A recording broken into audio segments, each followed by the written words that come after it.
Hi, Mrs. Greathouse here. We're working on 12.3, limiting reagents and percent yield. If this carpenter is building four-legged tables and he had two tabletops and seven table legs, he could only build one table. The number of table legs is the limiting factor in the construction of four-legged tables. In chemistry, the amount of product that is made could be limited by the amount of one or more of the reactants. In a chemical reaction, an insufficient quantity of any of the reactants will limit the amount of product that forms. This one that limits us is called the limiting reagent. It's going to determine how much of the product can be formed. We're going to have another reagent that we're going to have excess of. We're going to have extra. It's not going to be used up. This is called our excess reagent. Think of our s'mores example. If we had 5 graham cracker squares, 3 marshmallows, and 18 rectangles of chocolate, how many s'mores could we make? What's the limiting reagent? And what reagents are in excess? Go ahead and answer those questions. Okay, how many s'mores could you make? 2. What's the limiting reagent? That's going to be your graham crackers. And what is in excess? Marshmallows and chocolate. Did you get it right? Okay, so let's use our stoichiometry to figure out what the limiting reagent is in a reaction. Copper reacts with sulfur to form copper 1 sulfide according to the following balanced equation. What is the limiting reagent when 80 grams of copper reacts with 25 grams of sulfur? Okay, first thing we're going to do is go to moles. Moles equals grams over molar mass. The equations are set up there for you. So that leaves us with 1.26 moles of copper and 0.779 moles of sulfur. Okay, according to our chemical reagent equation, the ratio that we need of copper to sulfur is 2 to 1. We use our coefficients to help us find that ratio.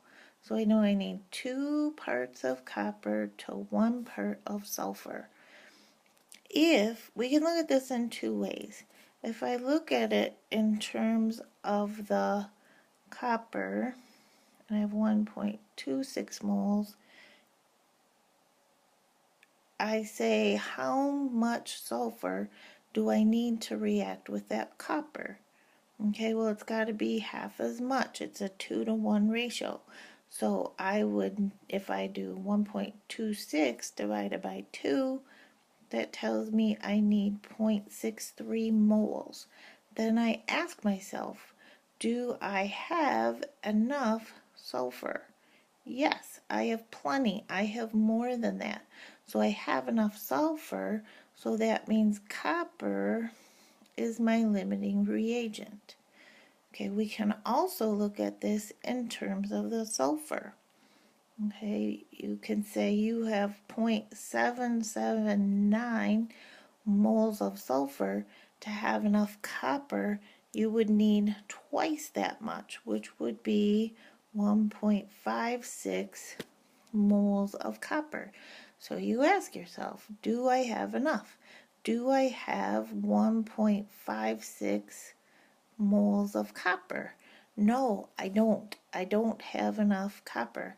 So again, copper is our limiting reagent and our sulfur is in excess. Okay, second topic. The percent yield is a measure of the efficiency of a reaction carried out in the laboratory.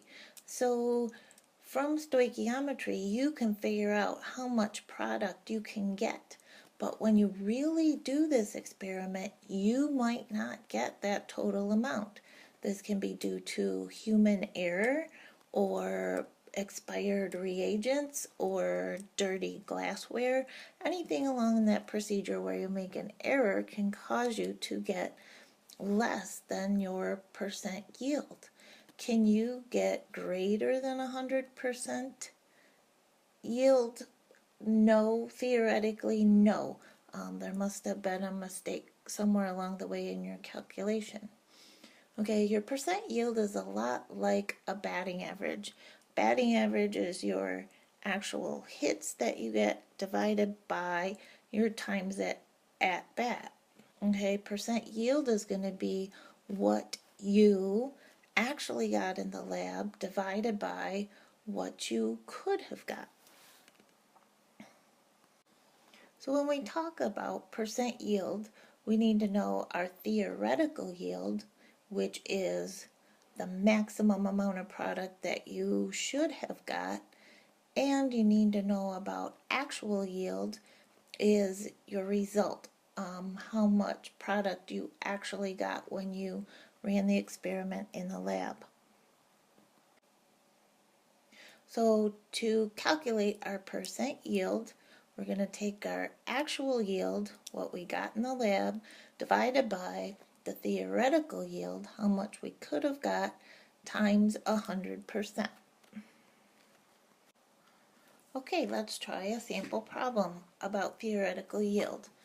If we take calcium carbonate and decompose it by heating, we use the following balanced chemical equation.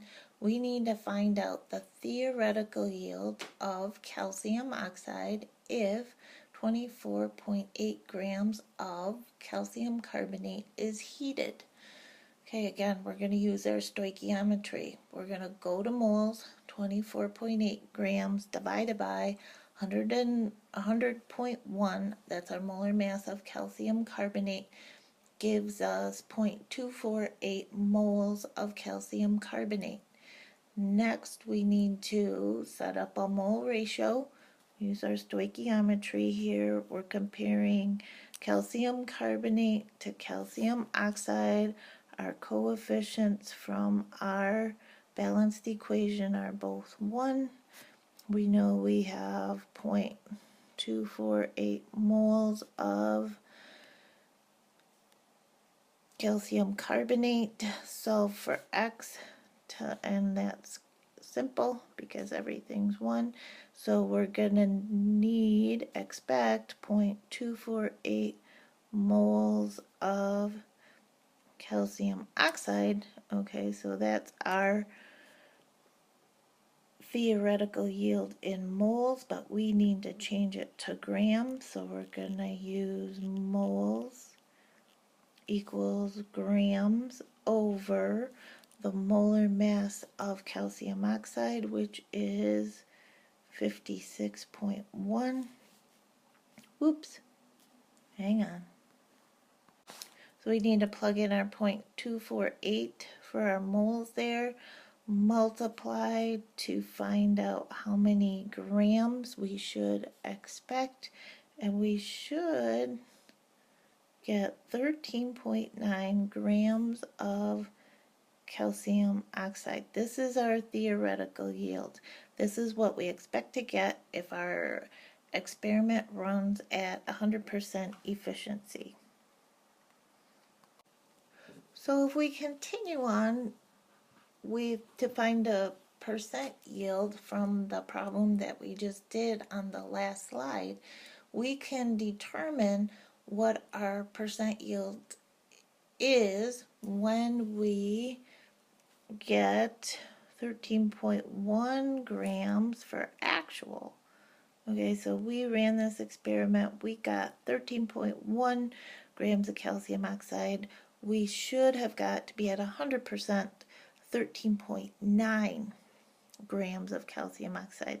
So let's figure out what our percent yield is. How did we do? So we take our actual divided by our theoretical times 100 when we use the formula from a couple slides back. Actual divided by theoretical times 100, and that tells us that we were 94.2%. We got 94.2% of the yield that we could have. Not too bad for a bunch of beginners. Thanks for listening. We'll do more practice problems tomorrow in class. We're almost done with chapter 12. Hang in there.